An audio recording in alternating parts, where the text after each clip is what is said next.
গত 11 তারিখ 11 জানুয়ারি 2025 সালে যমুনা টিভির একটা রিপোর্ট হয়েছিল যে বছরে একটা সিন্ডিকেটের মাধ্যমে সার ক্রয়ে কৃষকদের পকেট থেকে প্রায় 39 কোটি টাকা বার্ষিক লোপাট হচ্ছে। সেই বিষয়ে আজকে আমরা দুদক সজাগা খুলনা থেকে একটা এনফোর্সমেন্ট অভিযান পরিচালনা করি। অভিযানকালে আমরা ছদ্মবেশে প্রথমে একটা উপজেলায় 2টা বাজারে আমরা অভিযান পরিচালনা করি। পরিচালনাকারী দেখা গেছে যে আমরা ছদ্মবেশে যখন আমরা নিজেরা সার কিনি তখন সেই সার অতিরিক্ত মূল্যে বিক্রি হচ্ছে মর্মে আমাদের কাছে প্রাথমিকভাবে মনে হয়েছে। তো পরবর্তীতে আরও আমরা আরেকটা বাজারে যাই, সেখানে আমরা দেখি যে একজন ব্যক্তি একাধিক প্রতিষ্ঠানের ডিলারশিপ নিয়ে একাই বিষয়টা দেখভাল করছেন।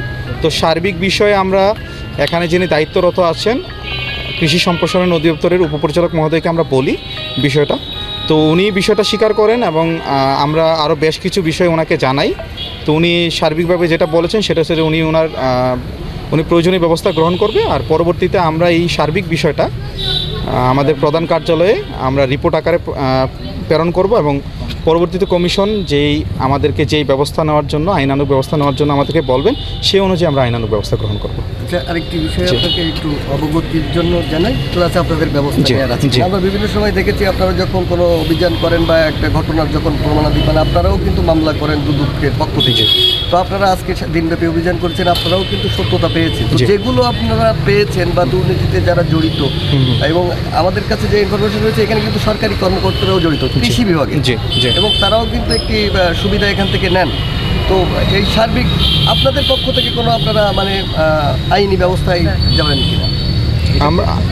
আমরা সার্বিক বিষয়টাই তুলে ধরবো, ঠিক আছে, এবং কমিশন বরাবর তুলে দেবো। যেহেতু বিষয়টা আমরা প্রাথমিকভাবে সত্যতা পেয়েছি এই অনিয়মের, সুতরাং আমরা সেই বিষয়ে আমাদের যে পদক্ষেপ নেওয়া উচিত আইনি পদক্ষেপ সেই বিষয়ে আমরা কমিশনকে লিখব। বাকিটা কমিশন আমাদেরকে যেই সিদ্ধান্ত দিবেন সেই সিদ্ধান্তই আমরা বাস্তবায়ন করব।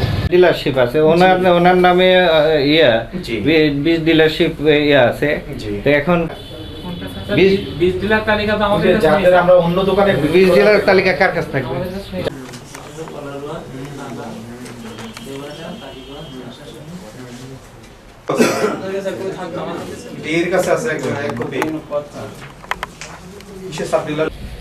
সে তো ইউরিয়া বিক্রি করছে, তার 2 দোকানে ইউরিয়া বিক্রি করছে, সেটা কিভাবে আপনারা এখন আমরা বেশ কিছু অসঙ্গতি পেয়েছি এই বিষয়ে আপনি এই বিষয়ে বিএডিসির অনুমোদন থাকলে সেখানে কি ইউরিয়া সার বিক্রি করার কোনো বিধান আছে? বিএডিসির দোকানে ডিসি আর হলো উপজেলার সভাপতির দায়িত্ব পালন করেন হলো ইয়ানো মহারাজ অফিসের একেবারে 50 গজের ভিতরে, সেখানে তার বিএডিসি ডিলারশিপ আছে। সে ওখানে এটা আবার নতুন করে আপনার কি মনে হচ্ছে আজকেই এগুলা চলছে নাকি? না এটা এর পরে যেমন এবার সম্ভবত 87 এরকম বা তার কিছু বেশি থাকতে পারে। তাদের নিয়ম অনুযায়ী